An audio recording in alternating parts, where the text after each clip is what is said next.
Take no prisoners, fellas. We've got the best 5 fighters. Queensbury better than Matchroom. You are having a bubble bath, Frankie. Victory shall be ours. Right, boys. This is everything. We want to win this. Only one result required. Victory. This is it. This is the moment. Live on DAZN worldwide.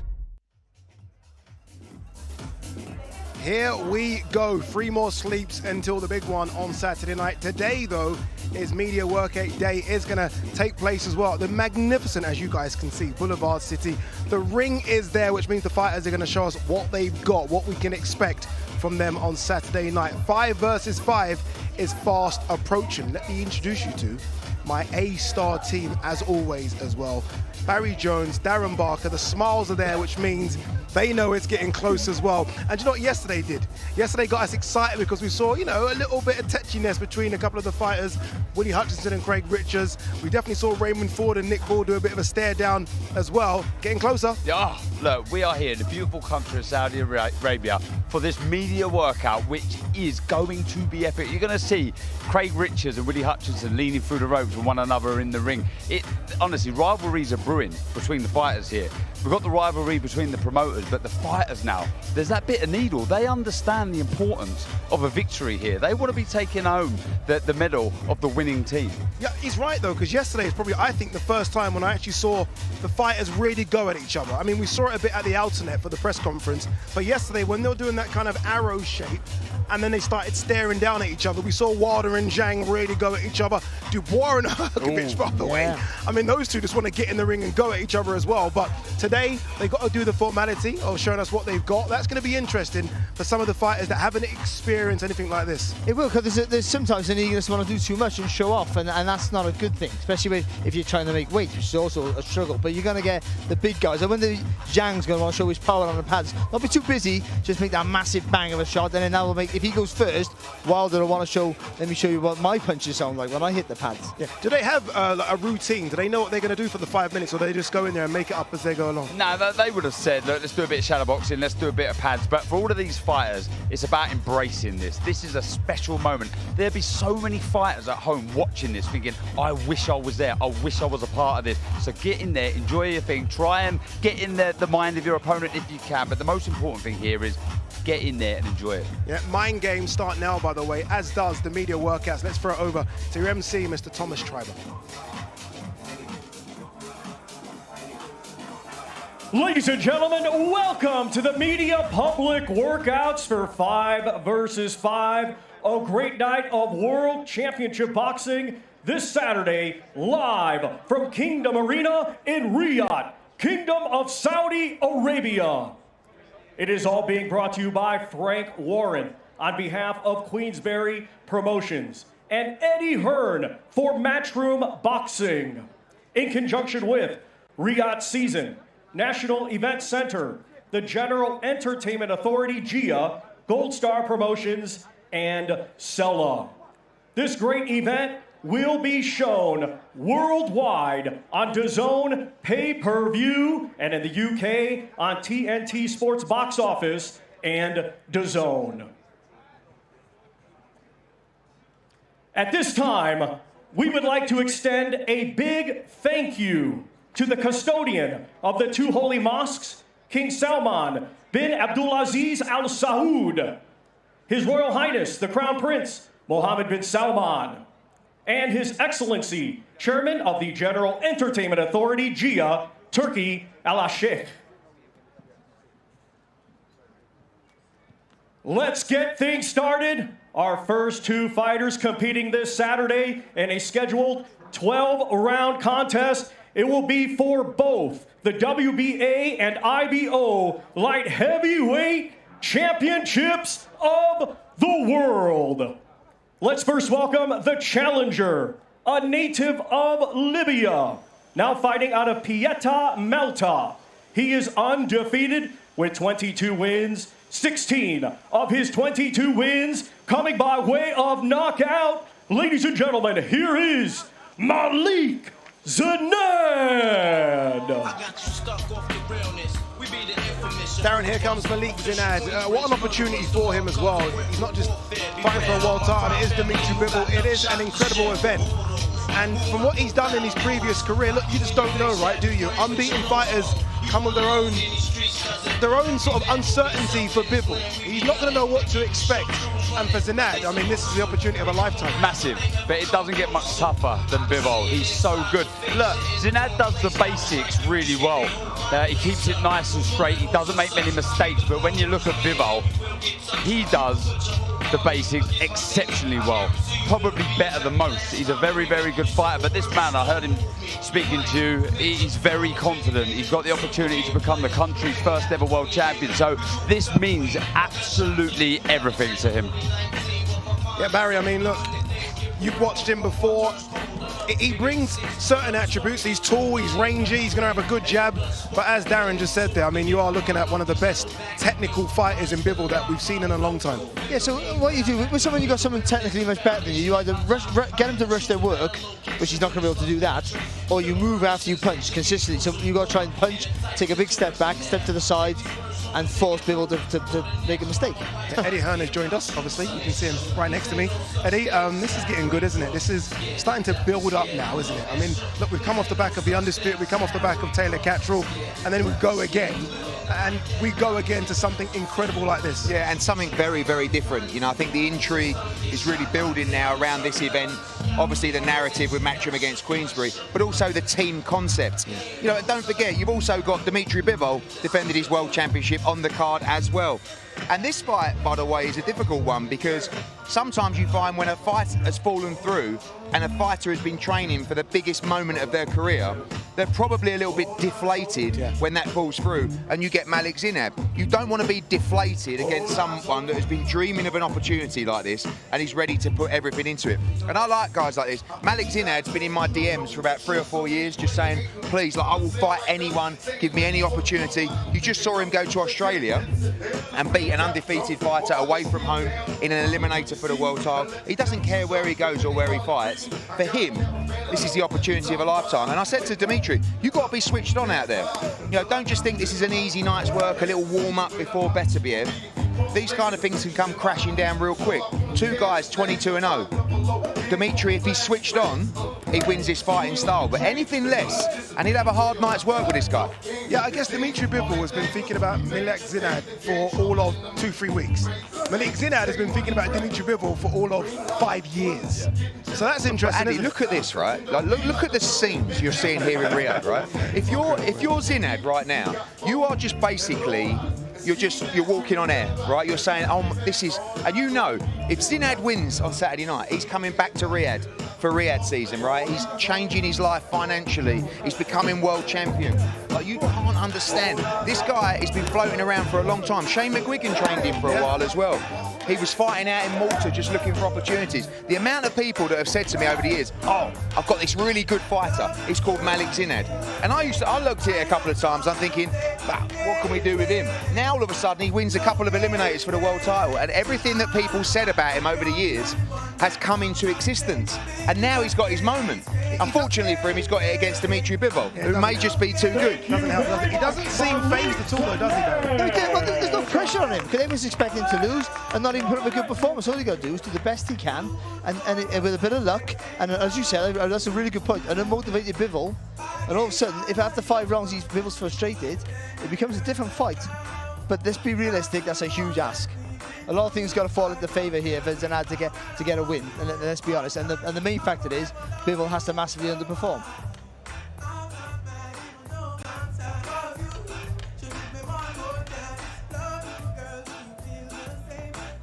Again, look at the scene. It is incredible, isn't it? The screen's all lit up behind us here. I mean, back home we got one big screen in Leicester Square. This is like Leicester Square. And now let's times welcome the defending world champion, a native of Kyrgyzstan, now fighting out of Indio, California, USA. He brings an undefeated record with 22 wins, 11 of his 22 wins coming by way of knockout. Here is the reigning and defending WBA and IBO light heavyweight champion of the world, Dmitry Bivol. Yes, I've often been told, Ade, in your role, don't have favourites. You know, just be fair to every single fighter. It's difficult because I am a huge fan of this man, Dmitry Bivol. I'm a huge fan. And it isn't just because he gave me his tracksuit top after the Canelo win, which I've got hanged up in my bedroom. It isn't that. It isn't that. There's more than that. He is an exceptional fighter. When you watch him hit the pads or hit the bag, it's just brilliant. Look, I understand why there's so many fans, because he is poetry in motion. The flow, the rhythm that he gets into is so good. Ed, you said you spoke to him. Where's his mind at? Does he understand the importance of this? Because I'm guessing if he gets through Zined, the next fight will be Yeah, deserving. I mean, a very calm man, you know, never really seen the emotional, even in victory. I mean, I'll be honest with you, even when he beat Canelo Alvarez, pretty chill. Like, you never saw him on his knees. You never saw it, you know, it was, and literally went back to the hotel after, had a bite to eat, you know, and you know, I think the expectations of himself are very high. And when you beat someone like Canelo Alvarez, the reaction shows you that. It wasn't like, I can't believe it. It was like, no, I knew I was going to win. And, you know, I think really, you never really want to switch up preparation. Don't forget, for probably 10 weeks before this, he was thinking and dreaming about Artur Beterbiev. Every night, the spars, you know, the videotape, the study was just about that man. And all of a sudden, this other kind of wild card comes in, but there's a bit of tape on, but, you know, you don't really know too much about him. You've got to switch the mindset real quick and say, okay, that's done. It is what it is. This is the new challenge. But, you know, like you said, it's the rhythm of Dmitry Bivol that's very difficult to break down and beat. And I think that's where Zined will really struggle with the feet of Bivol. The ability to come in and out. Sometimes maybe not as aggressive as we'd like to see. You know, hurts fighters and just sometimes just like to school them and outpoint them. I think with Zined, his ambition may be a problem for himself. And I think that, you know, that coming forward to Dmitry Bivol, and, you know, I think it's going to be a style that actually will match up well for him. Eddie, can I ask you the almost impossible question, please? I mean, I know you're not going to jerk this question just because you will answer it. If you were to do, since your time of being the head honcho of Matchroom, a Matchroom best 5, in a 5 versus 5 thing, if you had to pick your best 5, since you've started taking the reins at Matchroom, what 5 are you picking? I mean, Dmitry Bivol's definitely up there. I mean, yeah, obviously, maybe 10 years ago, Barker would have got him, but, you know, I think there's the emotional side, and then there's the quality side. Darren definitely makes the cut on the emotional side. You know, but I think, you know, when you look at it, you talk about fighters like, obviously, Canelo Alvarez, Dmitry Bivol. You know, you'd probably have to put AJ up there, probably have to put Froch up there as well. You know, and then other fighters that we work with currently, you know, people like Bam Rodriguez. Thank you very much, Dmitry. Even Jaron Ennis, you know, in time. So many great fighters in the past, and I suppose Darren Barker as well. Cheers, you know, getting thanks, that easy win in Atlantic City. But, you know, I think when you talk about quality, I mean, don't forget, this guy beat the pound-for-pound #1. I know that Canelo came up to light heavyweight, but I don't feel like that victory was actually acknowledged in the way it should have been, and the manner in which he did it. It was he didn't just beat them on size. He beat them on technique. It really did, because he followed him out, didn't he, with the combinations. I think he studied Canelo, and tactically he was perfect that night. All right, that's Bivol versus Zined in the books. Now it's time for 5 versus 5. We continue now with our 5 versus 5 fighters. These two competing this Saturday in a scheduled 12-round contest. It will be for the vacant WBC Silver Light Heavyweight Championship. Let's first welcome to the ring, representing Matchroom Boxing.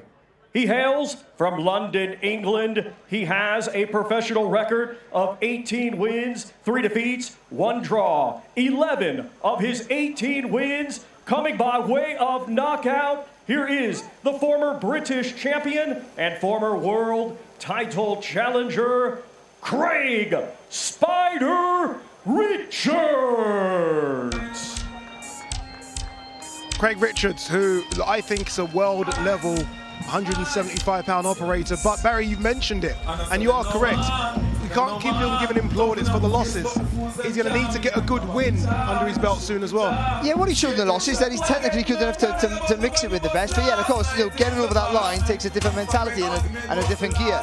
So, you know, he has to be on point. And he comes in a massive favourite in this fight, and that's a different pressure, but he has to perform, and he's expected to perform. Barry. I mean, you know, the bookies have him as a slight, but it's a slight favourite. You know, I mean, I hope he's a massive favourite. I really do. I understand what you're saying there, Eddie. I think on skill levels, I think Willie Hutchinson is a fantastically skillful fighter.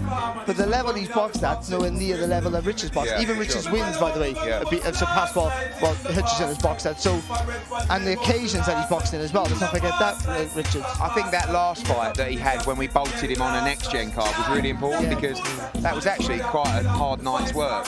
But also, it was his first fight under Shane McGuigan, and you wouldn't like to come into an occasion like this and a fight like this having changed trainers. Do you know what I mean? So that fight was really important to gel with Shane McGuigan. They talk so highly of Craig in that gym. You know, Shane really believes this guy can go on and win a world title. He's the right sort of fighter he's the right sort of fighter to train with McGuigan because he does everything straight, down the jab, nice straight punches, and McGuigan loves training fighters like that.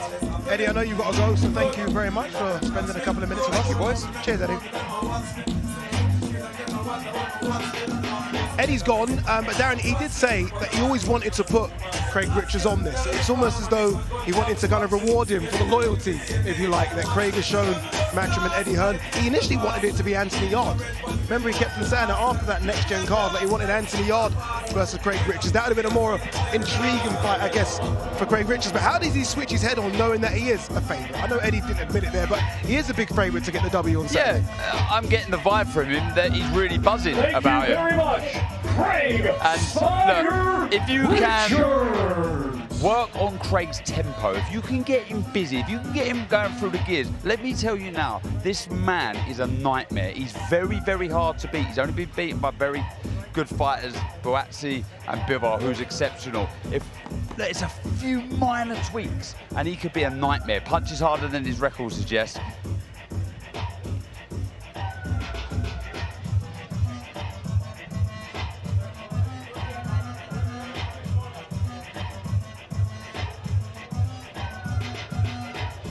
And now let's welcome, representing Queensberry Promotions.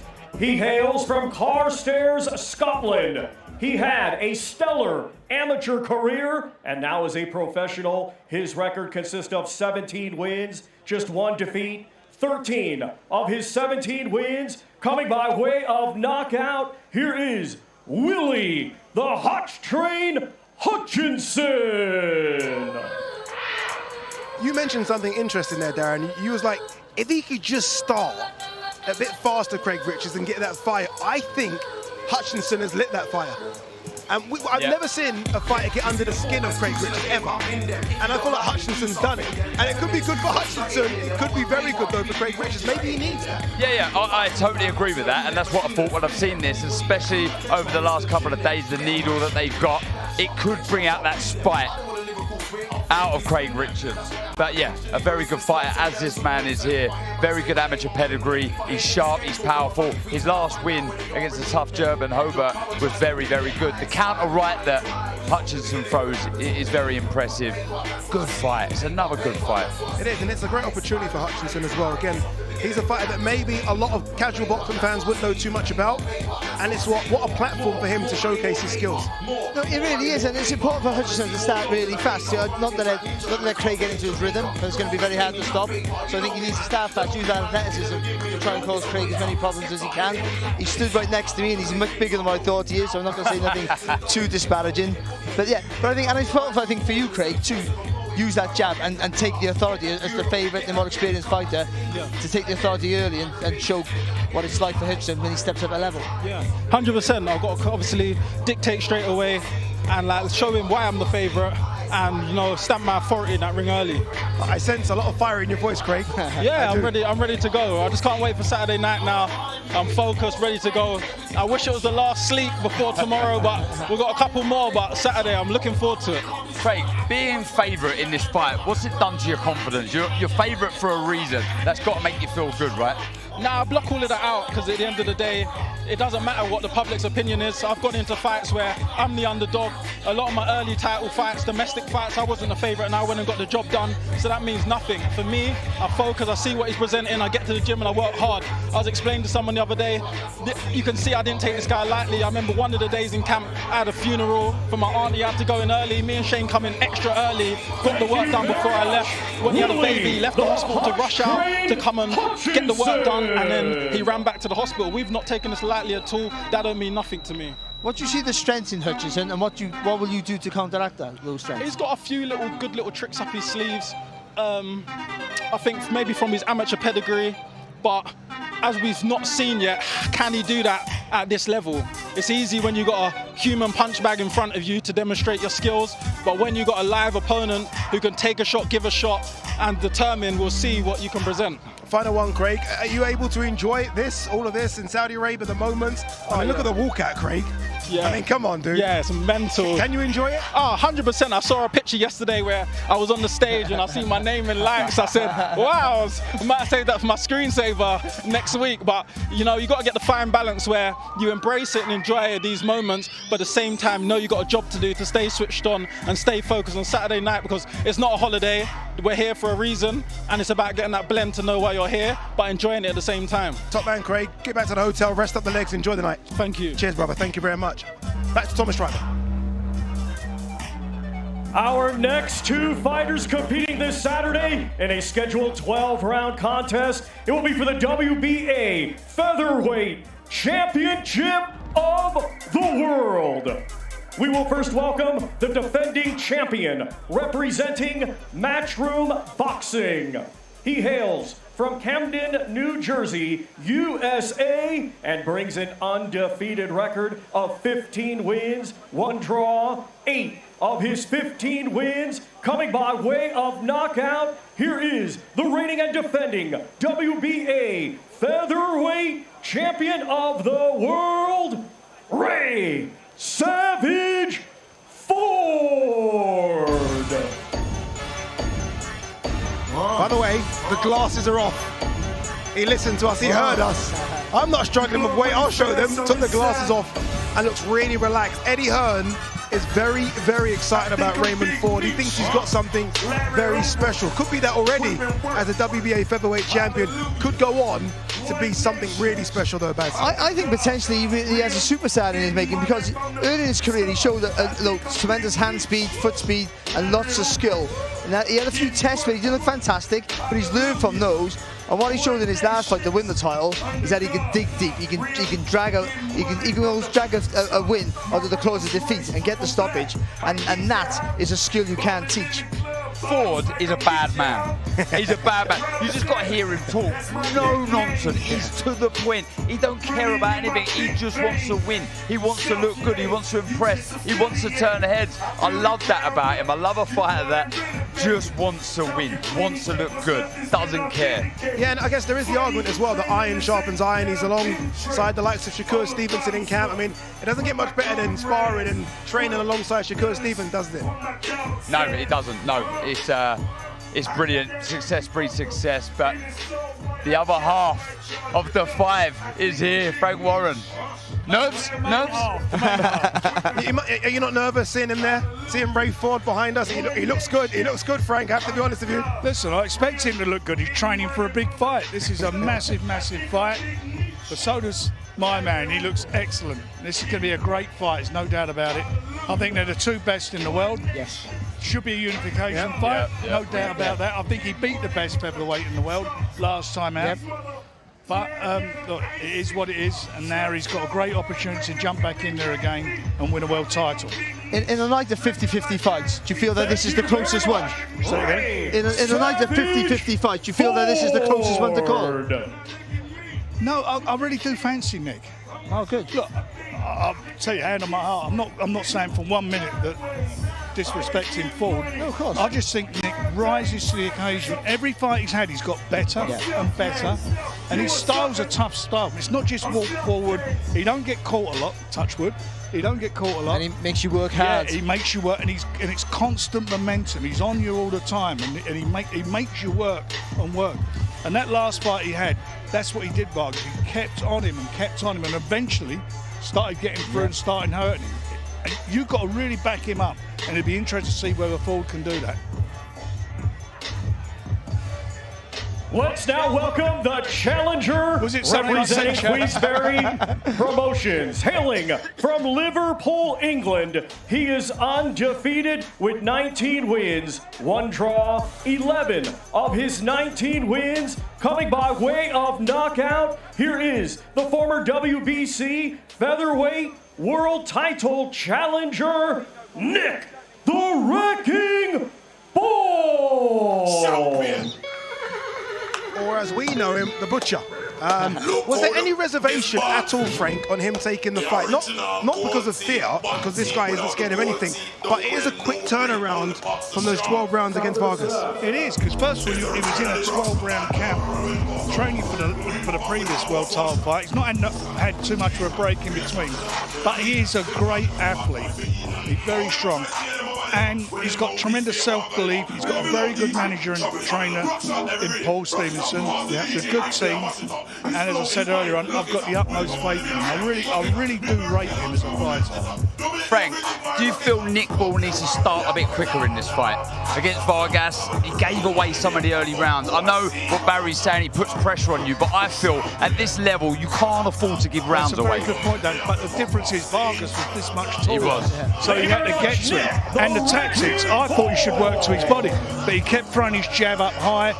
And those first couple of rounds, I wanted him to change it a bit, but actually he was right what he was doing, and eventually he was successful, and he started catching him with it. But that is a valid point. But this guy's more as a shorter guy, so it's going to suit him better. By the way, that was the quickest. That was the quickest. Guinness Book of World Records are going to get involved here because that was the quickest media workout I've ever seen.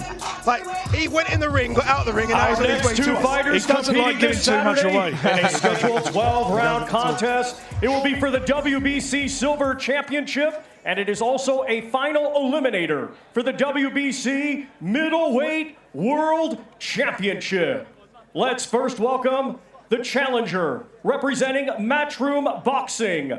He hails from Houston, Texas, USA, and brings an undefeated record with 16 wins, 11 of his 16 wins coming by way of knockout. Here is Austin Ammo Williams.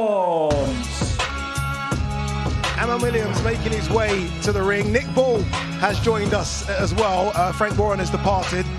Nick, that was the quickest. And I've seen hundreds, if not thousands, of media workouts. You literally went in the ring, took some photos, and walked out again. Yeah. You ain't playing, are you? No. Don't do overtime, does Nick Ball? That's it, innit? The work's done, ready to go now. Yeah. Barry, you've been saying of all the fights on the card, and look, there's some fantastic fights, this is the one that intrigues you and excites you the most. This is the best fight on the card, it really is, because you got someone in Nick Ball who should be WBC champion. We all feel that, and you know that as well. But also who puts pressure on fighters from the off. We also have a fighter in Ford who, on form, his jab is fantastic. He can create that space, keep that distance. So it's a battle of wills there. Yeah, indeed. Darren, look, a lot of pressure on this young man just because it is a quick turnaround as well. Was that a thing for you to decide whether or not you wanted to take this fight? Because again, you've done a long camp for Vargas. You then only have, what, a week's break, and then you've got to do a camp as well for Raymond Ford. Was there any inkling for you to say, no, let's sit this one out? Nah, never.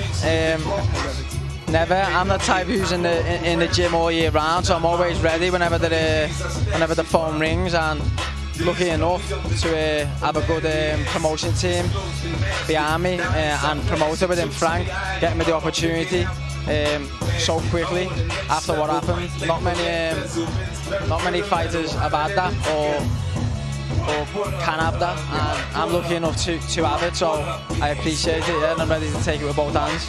Completely different fighter to Vargas is Ford. What problems does he pose though? Don't really know, and I don't really care, to be honest. Fully focused on yourself.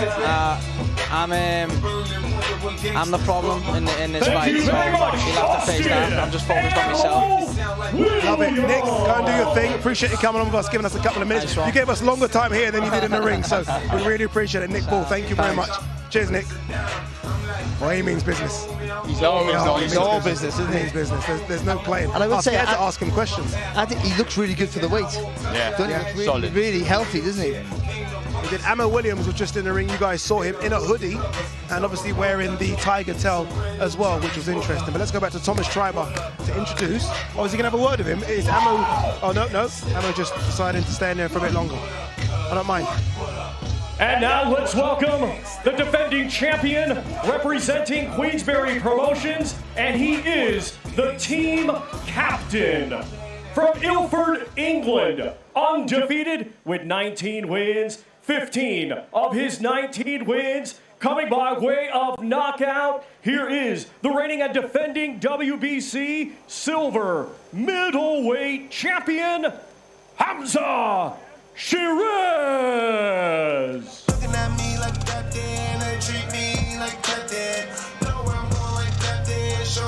Here comes the captain, Hamza. Oh, I like those. I'm a fan of those, whatever they are. What are they called, those glasses that he's got on? He's a stylish man, isn't he, Hamza Sheeraz? Very, very stylish. He is the captain as well for Queensberry. Frank Warren believes in him a lot, as do a lot of the bookies as well. A lot of people have him as a favourite to beat Ammo Williams, Barry. Yeah, as do I, to be honest. I think it's a real competitive fight. And Ammo Williams, power, fast hands, fast feet. As Darren said, he shows a new intelligence to his game, which makes him a world-class fighter. And he could knock Sheeraz out. That wouldn't be a massive shock. But I just think where Sheeraz has developed over the last few fights, his temperament's fantastic. He's very accurate and economical with his shots.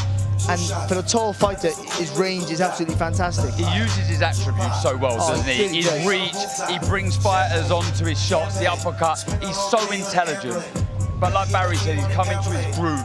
He's got a newfound confidence, if you like. This man has everything to become a future world champion for sure. They're very close, the two of them. You know, this is a case of both promoters putting their fighters forward thinking, my fighter's going to get the job done. Both of them are super confident.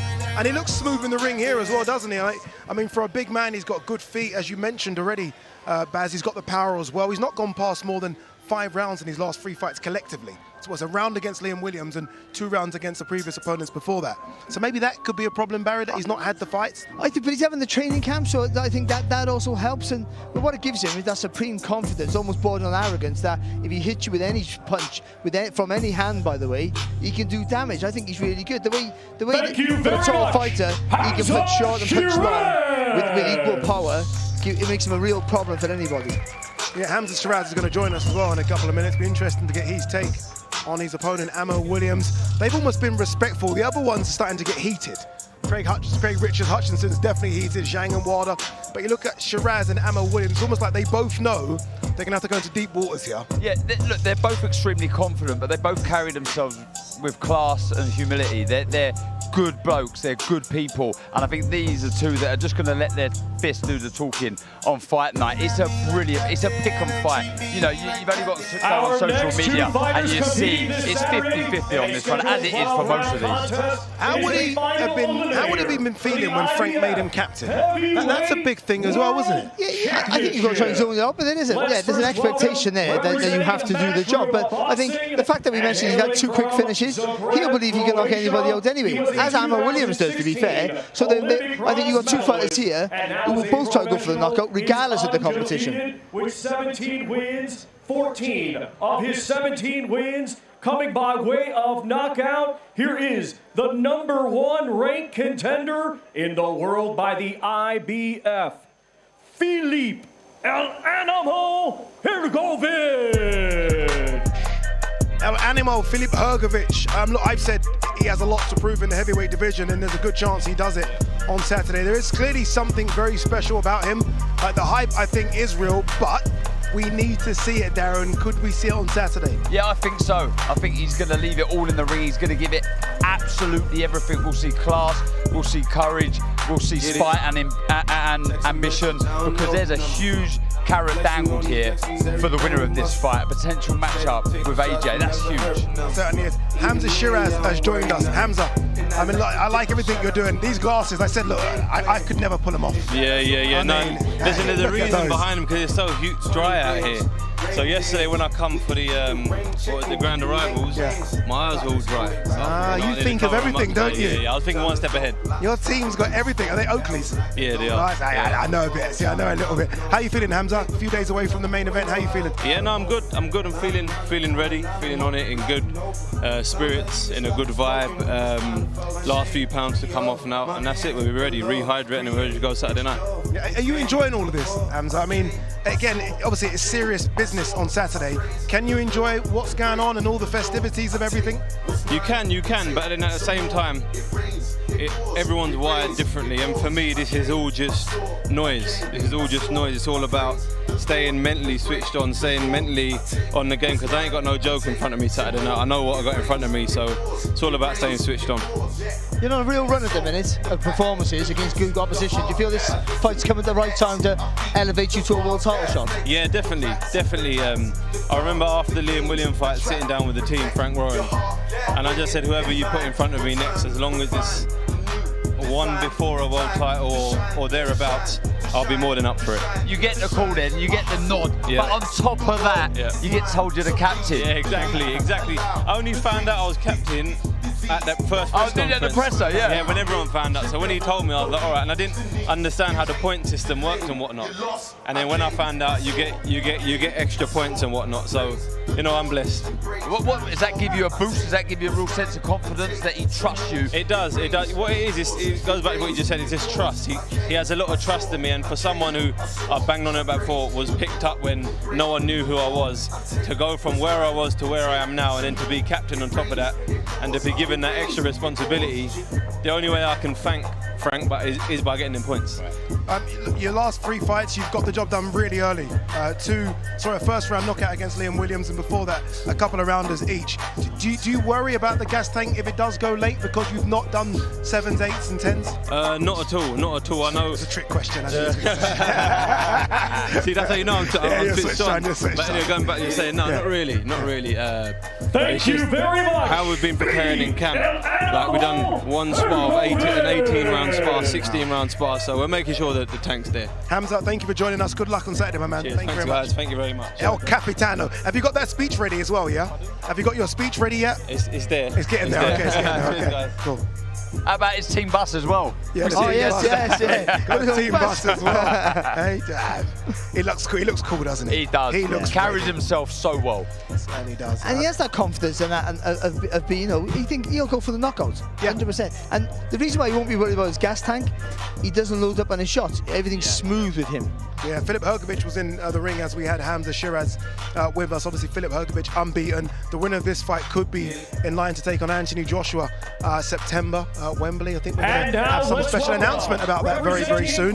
So that is the carrot being dangled in front of Filip Hrgovic and in front of this man coming to the ring now, Daniel Dubois. It's massive, it really is, because the winner, I mean, it's the pot of gold. The pot of gold for the winner's massive. Potential AJ fight, potential world title shot. What they're both striving for, massive, massive fight. Heavyweight world champion and the #4 ranked contender in the world by the IBF, Triple D, Daniel Dynamite Dubois. To come to Wembley, to beat him on Wembley like Croatian national team beat Great Britain national team 4-2, if you remember. So that will be nice. I see what he's just done there. Obviously, that was what Hrgovic said when he spoke to Jamie Ward and he was looking ahead and started speaking about AJ.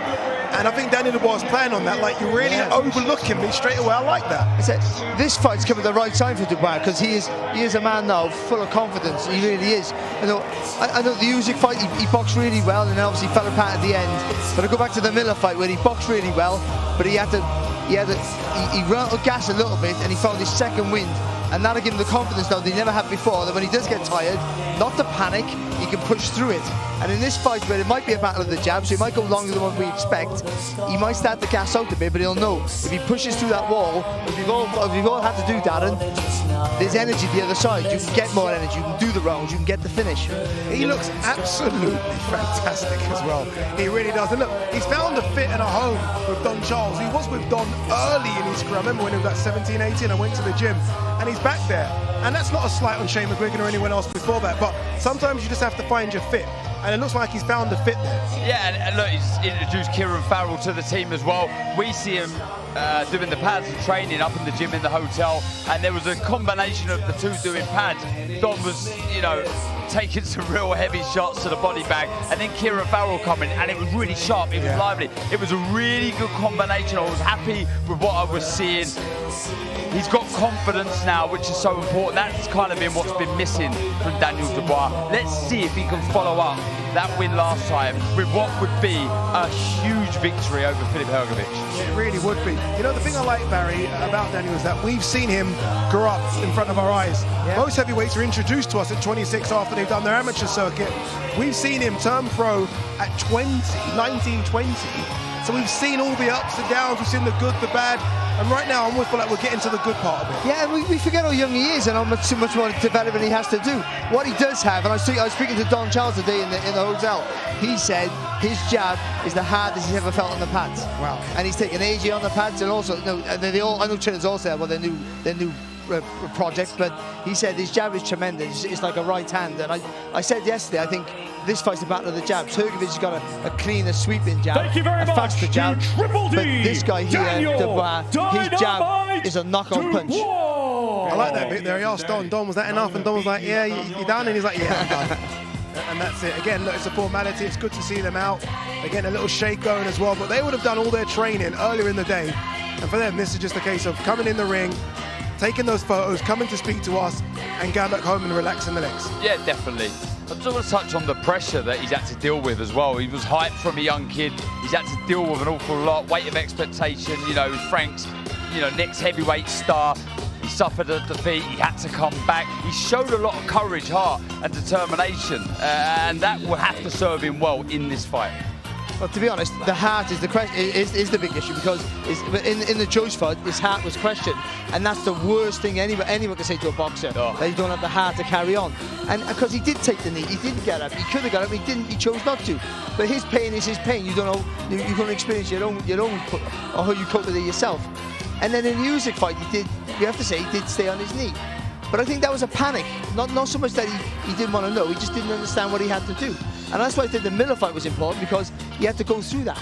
He wasn't hurt, but he was exhausted at stages, and because he went through that, I think that helps him with his confidence and everything about him, because he'll know now he can push the pace without the fear of not having nothing left in the later rounds. You know what I really liked about the Miller fight as well? It wasn't a case of Miller just trying to bully him in the ring. Obviously, you're going to if you're 100 pounds bigger than your opponent. Miller tried to bully him outside the ring, and Daniel was like, no, I'm not having that.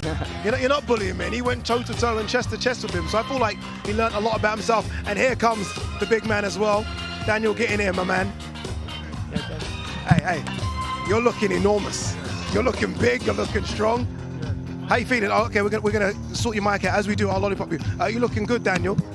I'm good. I'm ready. 100%. Ready to roll. I feel like you're the one that called out Hrgovic. I remember that little video what you did with Dom where you hit the bag and you turn around and he says, you want that fight. Why have you called out Hrgovic? Why have you targeted him? Because this is the fight that can really elevate me and change my, change everything, in the heavyweight division. This is the doorway for me, and I'm ready for it. 100% ready for it. I saw or listened to your walkout music there, and was that a case of your walkout music was almost telling him, don't overlook me and talk about AJ at Wembley? Was that what you was going for? Big baby, he was talking about AJ. They're all overlooking me. I don't care, bro. I'm ready to roll and put these guys to sleep, so let's go. Daniel, you've experienced the good, the bad, the ugly in your career. Confidence is really high. Best win last time out. Are you at your peak, would you say, now? I definitely think so. Definitely. I'm at my peak. I'm 26 now. I've been through some ups and downs, and I'm ready to go. You're scary. No, you are. You are 100%. You fought the Miller fight like a man with a point to prove, and I think you proved it. Do you feel you proved that point now, or do you think you still have more to show I'm not people? finished. I'm not done. I need to make an example out of this one and make a real statement. You're so big, I can't see you. I'm trying to look at Barry for you, but I can't see. Are you going for the knockout? I mean, look, both of you have got fantastic jabs. Both of you got power as well. Is it going to be a bit of a shootout from early doors, do you think? I'm going in to work. Next two That's what I'm fighters going in to competing do. this Saturday Work. in a scheduled 12 put round. to sleep, and these things just happen. I don't have to look for it. Final one before I let you go. Obviously, a lot of your fighters are talking AJ and overlooking you, and you've silenced a couple. Are you not thinking about AJ? Yeah, that's down the road. That's down the road, but I've got Saturday to deal with first. You smiled, you are. You smiled. I saw you smile, you are. Daniel, thank you very much, brother. And now as a professional, he has a record consisting of 43 wins, 3 defeats, 1 draw, 42 of his 43 wins coming by way of knockout. Ladies and gentlemen, let's welcome the former WBC heavyweight champion of the world, known as the Bronze Bomber, Deontay Wilder. Will Deontay Wilder get upset that he's walking first here? Personally, I think he will. I think he might. Nah, do you know what? I don't. I think after what happened last time, he'll feel he needs a big win to deserve to come out second. I think that the way he's talking, I like it. He switched on. Look, I know Zhang was beaten also, but I don't think. Look, he's an experienced man. Do you think he's going to care? Do you think honestly? I think some fighters do. Heavyweights have a different ego to any other weight, I feel.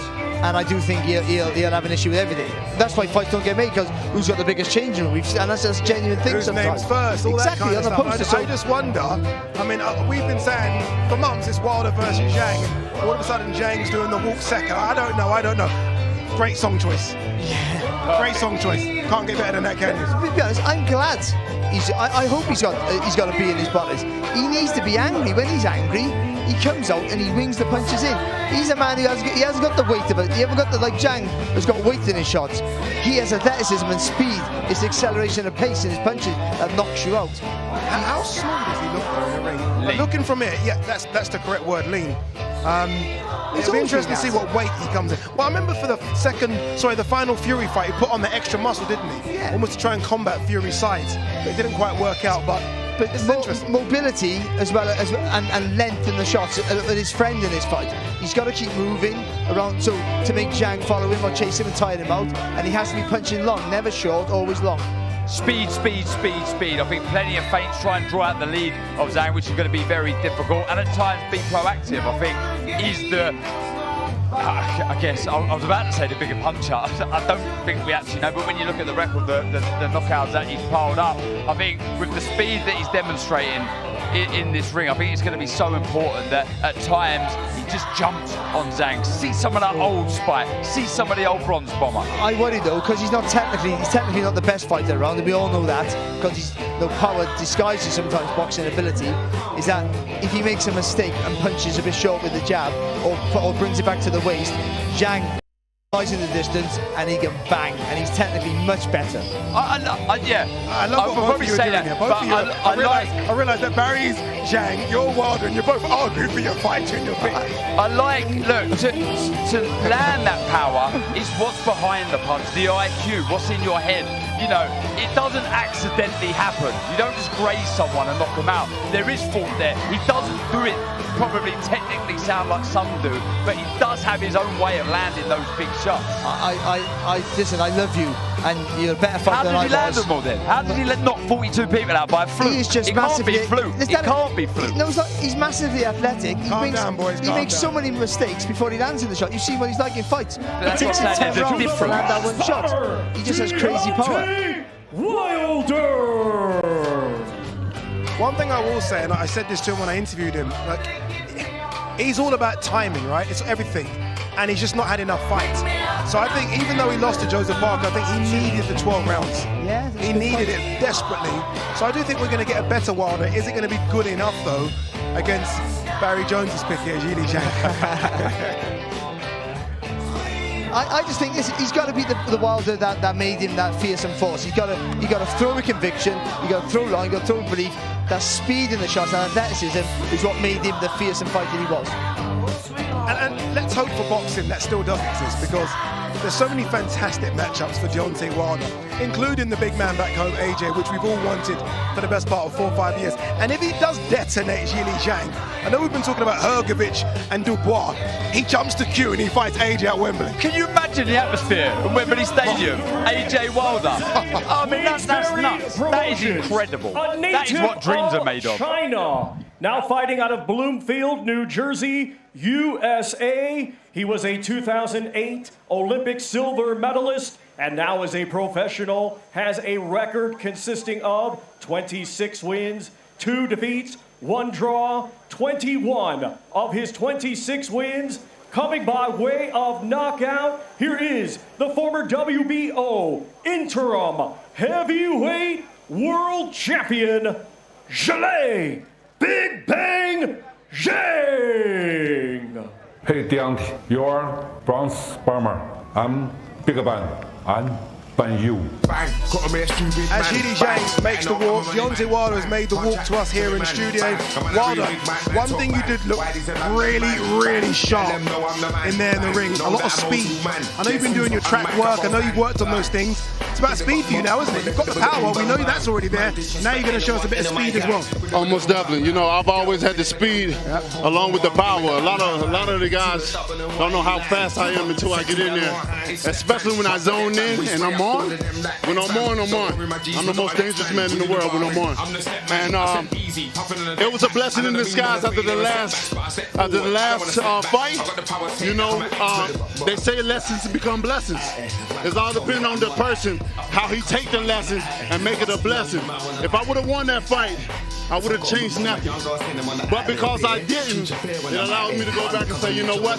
Let me reevaluate myself. Let me go back and do the things that I wasn't doing. Let me go back and do what got me to the point, what got me to a champion in the first place. So after then, I became a gym rat. And I've been in ever since then. So I'm looking forward for different results this time around, that's for sure. Deontay, we're going to see the old Wilder.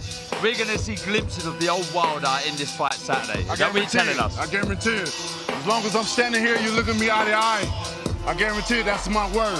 I've been training so hard. I've been going for the past 5 to 6 months. I haven't stopped non-stop since the last one. I became a gym rat again. And when you in the kingdom with the Saudis, they say they don't want Mr. Nice Guy no more. You know, I've always said it's damn if I do, damn if I don't. When I was that vicious, savage killer, when I talked about certain things, people dragged my name in the dirt. They said I didn't supposed to belong. And I only spoke from my heart. My mouth wasn't translated to what my heart was trying to say. Because we are the 1% of the world. There are many other sportsmen. They're one of many, but we're the 1%. And I only tried to tell people how I felt. I tried to let people live through me, you know, through what I say and how I feel as a champion and what I feel when I go in the ring, because we're risking our lives for others' entertainment. But when I'm around, but being with the Saudis, they said we want wild men back. We want you to be you. We don't want you to change that. And it made me feel so good. So I went back and reevaluated myself. I went back and changed a lot of things. I went back and said, you know what? I'm going back to the old me. And it's a great feeling.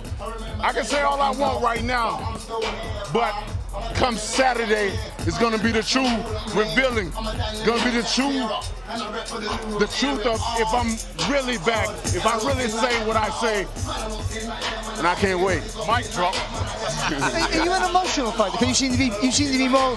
You seem to be a better fighter and a more constructive puncher when you are like this, when you are speaking from the heart. Is the emotion drive you more than being controlled? I'm passionate about what I say. You know, if you know me, you know that I'm very passionate when I say. So when I come with aggression, when I come with certain ways, my body language and certain things, people take it out of proportion of what I say and what I do.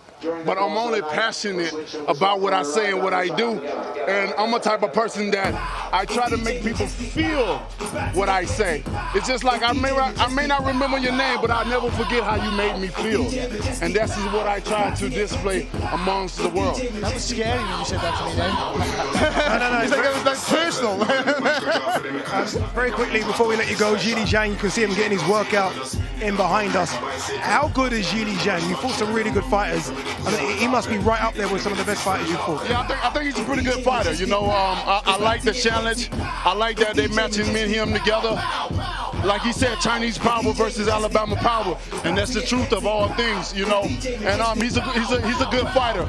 But he's never fought no one like me. He never fought a guy with someone that can match his power or even greater his power. I'm very well proven with my power. He's not proven. So we're going to see Saturday night. It's going to be a great matchup. And this is a do-or-die fight, you know. Whoever wins, which is going to be me, prevail on. And the loser, where they have to pick up the pieces or retire. No, that's how I see it. No, there's a few more years you let. Come on, baby. There's a few more left. Deontay, thank you very, very much for coming up and joining us. Thank you very much. Blessing. I hope you have a beautiful rest of the night. Indeed, we will. Stick with us, everyone, because there's so much more coming your way on DAZN. Yes, how are we, people? Hope you're all comfy, because DAZN's got your night sorted. And that's not just tonight, chaps. No, have a little look at this blinding schedule here on DAZN. He's right, it's a blinding schedule. You don't need to go down your local and wait for it all to kick off. No, stick your feet up, bang on DAZN and be captivated by over 150 fights available to you. We got all day, right? We've got some absolute crackers. What about Frank versus Eddie? Yes, I know they're all BFFs now, but the feud will reignite for the big one on June the 1st, baby, in the 5 versus 5. You're going to find out who the governor is. Time and a place. Let's go. And with Wilder and Zhang topping it off, you're in for an absolute treat. Bang, bang. Bomb squad! But of course, that's only 2 cracking fight nights. I said over 150, didn't I? So how's about a bit of Estrada, Bam, Matthias, Paro, Boots, Crowley, Fisher, Babbage, Denny Cash, lovely stuff. Oh, and by the by, bit of inside knowledge for you, but there's lots of others to be announced very soon that you won't want to miss. Oh yes, and we ain't just got your boxing schedule covered, people. No, watch the greatest golfers tee off for all the marbles on the Live Tour. Oh yes. I bloody love golf. What'd you say? So for more than 150 fights in the very best of sports, DAZN has got you covered. Stick around. Booyakasha.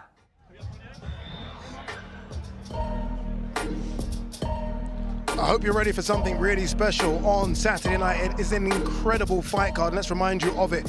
We kick things off with a 5 versus 5. Willie Hutchinson versus Craig Richards, a vacant WBC silver light heavyweight title. Then we move to what Barry Jones was calling the fight of the night. Raymond Ford versus Nick Bull. Raymond Ford's WBA world featherweight strap up for grabs. And then I think one of the best fighters on planet Earth, Dmitry Bivol. Happy he stays on the card. He takes on Malik Zined. That's when we pause, and then we start again with a 5 versus 5. El Capitano, Hamza Sheeraz for Queensbury Promotion, takes on Austin Williams. Daniel Dubois versus Filip Hrgovic. And then the big boys, Zhang versus the man that we just saw, Deontay the Bronze Bomber Wilder. All right, has anyone changed their opinions on how the main event goes? You were Deontay Wilder anyway. I was fencing. I am now Deontay Wilder. God. It's just changed like that. 5 minutes with Deontay. You two are absolutely useless. I'm convinced he could make me run a marathon. Oh, man, I'm convinced. Just because the man and I don't run more than 5K. Something. You know, I don't do more than 5K. Have you not changed your mind? Weak. No, to be fair, I'm saying that weak. If anyone can make me change my mind, it's him. Because he is emotional, he speaks from the heart, and he makes you believe what he's saying. Like I'm him also all of a sudden. But I love the way you faced up to him. So yes. Do you know? I just seen a clip there in the break.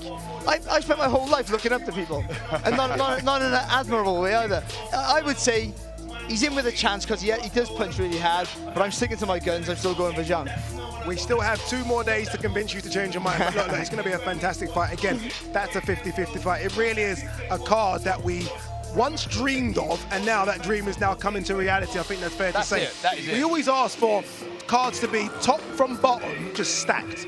And we haven't really got it, and now, being in Riyadh, Saudi Arabia, we are getting those cards. And also, as well as that, not having 15 fights on the card, having 5, 6 of course, but there's going to be 6 real quality matchups where, even though you might pick a winner, you wouldn't bet your house on it, and that's what makes the sports grow, makes it thrive, and I think this is the card of the year. All right, so 2 days down, 2 more to go until we see all them throw hands on Saturday. Tomorrow is press conference day, so obviously, look, you enjoyed this, you're going to enjoy the press conference, because I've got a feeling a few of them are going to say a few naughty words to each other. So make sure you join us. Make sure you scan the QR code as well to be part of something special on Saturday, and get involved online. Go to the Twitter page at DAZN Boxing. We want your picks. We want your scores on the doors. We'll see you tomorrow. Queensberry better than Matchroom? You are having a laugh, Frankie, baby. You've been running your mouth off far too long. This is it. Be ready. This is the moment. There's gonna be a war. You're going to find out who the governor is. I'm bringing 5 of my best. You bring 5 of yours. June 1st on the Zone. 5v5. Pack your bags. We're off to Riyadh. Let's go. No prisoners. Ban. Daniel Dubois, you are getting smashed. Mechanical destruction. Left hook, right hand. He's mental. Power, speed, my speed, my IQ. Tall, powerful. I'm just everything, man. What are his weaknesses? Slow feet. I think his big head. My car. I'm aiming for that the whole night. Nick boy, you too small. Who's ready to die and who's not. Knocking your lights out. Queensberry Promotions, you're gonna win. We got to win it. Matchroom all day, baby. Only one result required. Victory. That's all that matters to me. Watch 5v5 live on the Zone. Let's go. Bomb Squad!